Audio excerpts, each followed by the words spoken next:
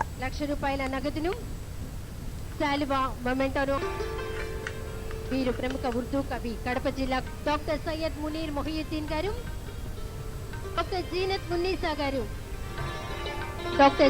మున్నీసా గారు, కర్నూలు జిల్లాకు చెందినవారు డాక్టర్ జీనత్ మున్నీసా గారు. అనంతరం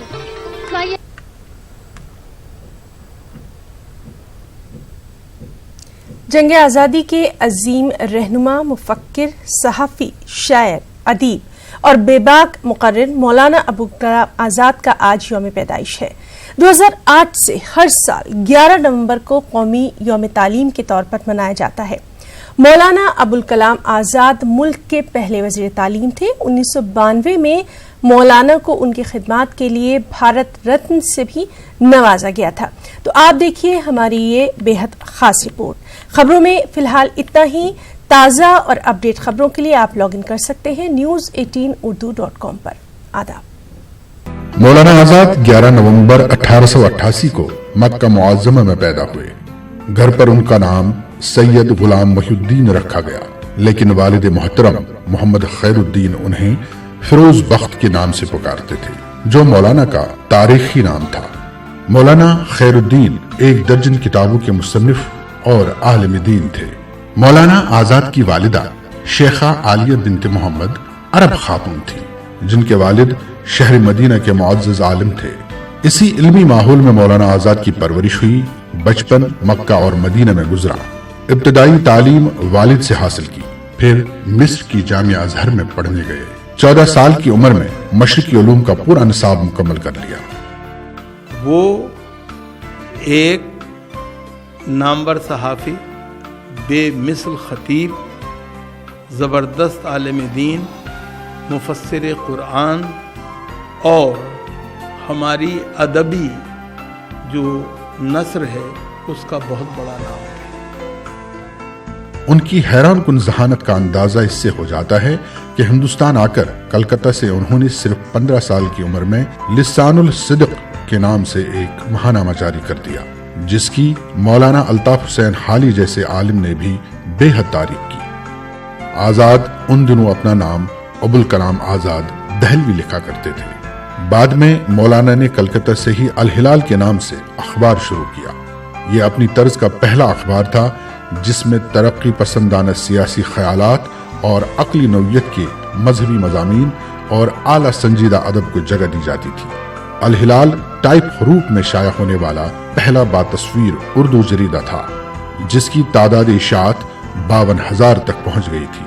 برطانوی حکومت اس سے گھبرا گئی اور اخبار پر پابندی لگا دی گئی۔ بنگال کی تقسیم کے خلاف آواز اٹھانے کے بعد مسلم لیگ کے 2 قومی نظریے کی مخالفت میں بھی مولانا آزاد پیش رہے۔ ہندوستان کی جدوجہد آزادی میں شرکت کے لیے مہاتما گاندھی جنوبی افریقہ سے ہندوستان واپس آئے تو مولانا آزاد ہمیشہ ان کے ہو رہے۔ سیاسی سرگرمیوں کی وجہ سے مولانا کی زندگی کا بڑا حصہ جیل اور قید و بند میں گزرا۔ جوش و جذبے کے ساتھ بردباری اور معاملہ فہمی کی خصوصیات کی بدولت مولانا آزاد کو نازک مواقع پر انڈین نیشنل کانگریس کا صدر بھی بنایا گیا۔ دہلی کے اجلاس کانگریس میں 1923 میں جو بیان دیا تھا وہ کل بھی ریلیونٹ تھا اور آج بھی اتنا ہی ریلیونٹ ہے۔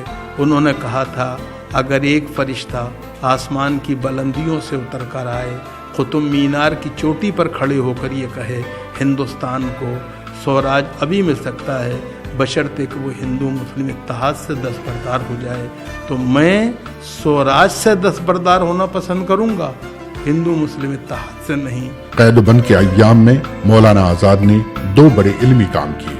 ترجمان القرآن کی عنوان سے اردو میں قرآن مجید کی آسان تفسیر لکھی اور قلعہ احمد نگر میں دوستوں کے نام وہ خطوط لکھے جو کبھی پوسٹ نہیں کیے گئے اور بعد میں غبار خاطر کے عنوان سے شائع ہوئے۔ ترجمان القرآن کو اسلامیات کے تعلق سے مولانا آزاد کا سب سے بڑا علمی کارنامہ مانا جاتا ہے، جسے ساہتیہ اکیڈمی نے 4 جلدوں میں شائع کیا ہے۔ غبار خاطر اپنے منفرد انداز نگارش کی بنا پر اردو کے نثری ادب میں کلاسک کا درجہ رکھنے والی کتاب ہے۔ آزادی وطن کے بعد مولانا آزاد ہندوستان کے پہلے وزیر تعلیم بنے۔ ہندوستان کا جدید تعلیمی نقشہ اور منصوبہ مرتب کرنے میں انہوں نے بنیادی کردار ادا کیا۔ ہندوستانی ادبیات کا سب سے بڑا ادارہ ساہتیہ اکیڈمی انہی کی دین ہے اور یہ ان کا علمی کردار ہی تھا کہ ان کے یوم پیدائش 11 نومبر کو ملک میں قومی یوم تعلیم کے طور پر منایا جاتا ہے۔ حیدرآباد میں دنیا کی سب سے بڑی اردو یونیورسٹی بھی انہی کے نام سے منسوب ہے۔ ملک کے متعدد سرکاری و غیر سرکاری تعلیمی اداروں کا نام انہی کے نام پر رکھا گیا ہے۔ مولانا آزاد اعلیٰ شعری ذوق رکھنے کے علاوہ خود بھی شعر کہتے تھے، لیکن سیاسی، انتظامی اور علمی مصروفیتوں کی وجہ سے شاعری کو اتنا وقت نہیں دے سکے کہ کوئی شعری مجموعہ مرتب ہو سکتا۔ مولانا آزاد کی قومی اور علمی خدمات کے پیش نظر